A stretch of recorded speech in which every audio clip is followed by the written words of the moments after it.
Amigas e amigos, mais uma vez eu volto aqui para a gente discutir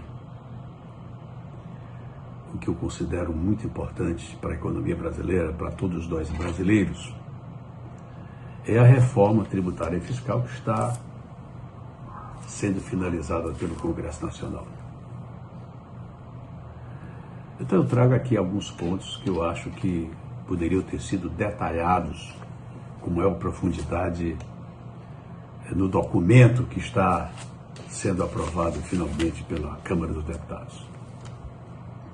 Primeiro ponto, e muito importante, o desconhecimento do desenvolvimento regional.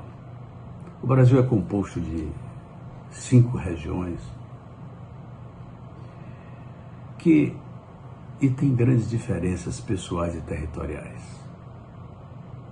O crescimento descompassado de regiões, ou seja, uma cresce muito, outra cresce pouco, outra não cresce, se não cuidado com políticas econômicas de agregação, vai trazer no longo prazo distorções muito grandes. Isso ocorreu no mundo todo e quando ocorreu, aconteceram separações territoriais.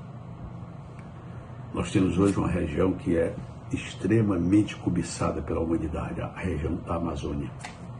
O equilíbrio ecológico do mundo está na Amazônia, com riquezas inúmeras e ainda não descobertas.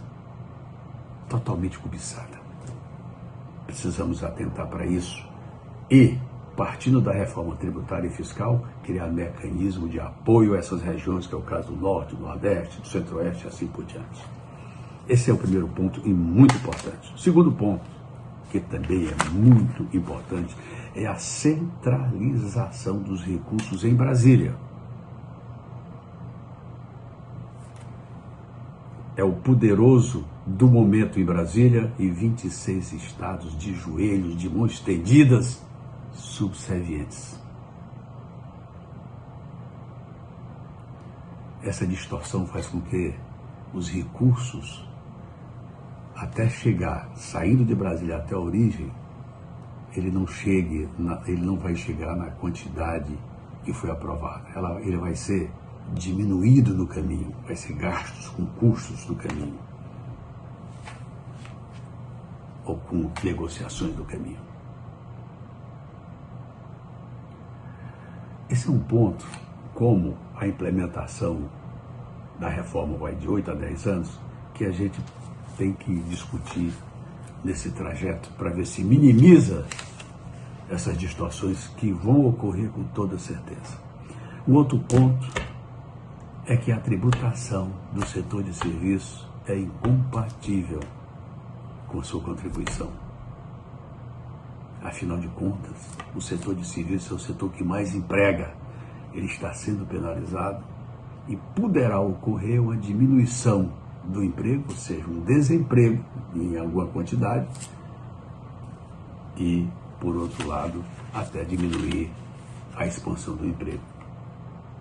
Um outro ponto que eu acho que é relevante, que a gente pode tratar com mais detalhe, é a tributação da herança. A tributação da herança, ela é justa, até porque tem um princípio da teoria econômica que diz que na medida que o nível de renda cresce, a propensão marginal ao consumir cai. Isso é verdade. E por ser verdade, os que estão com propensão marginal a consumir caindo são aqueles que têm renda muito alta. A tributação sobre a herança, sobre esse grupo, ela tem que existir na medida correta e na medida certa. O que não é justo é se tributar a classe média. O cidadão passou a vida toda, é um médico, é um engenheiro, um economista, um advogado, ou um pequeno comerciante, um pequeno industrial, a vida toda para juntar uma casa, e para juntar talvez uma casa de campo. De repente ele falece, e a herança, esse patrimônio que foi feito com suor, ele deixa normalmente a família em dificuldade.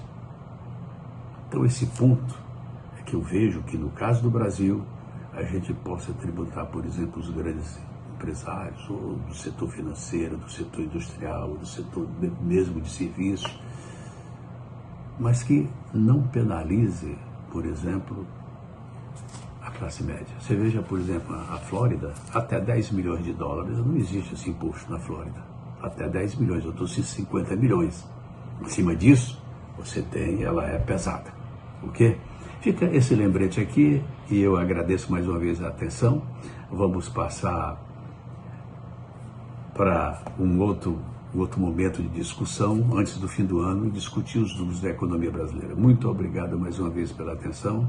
Espero que a gente, nesse papo, sempre contribua para o engrandecimento do nosso país e da nossa gente. Muito obrigado.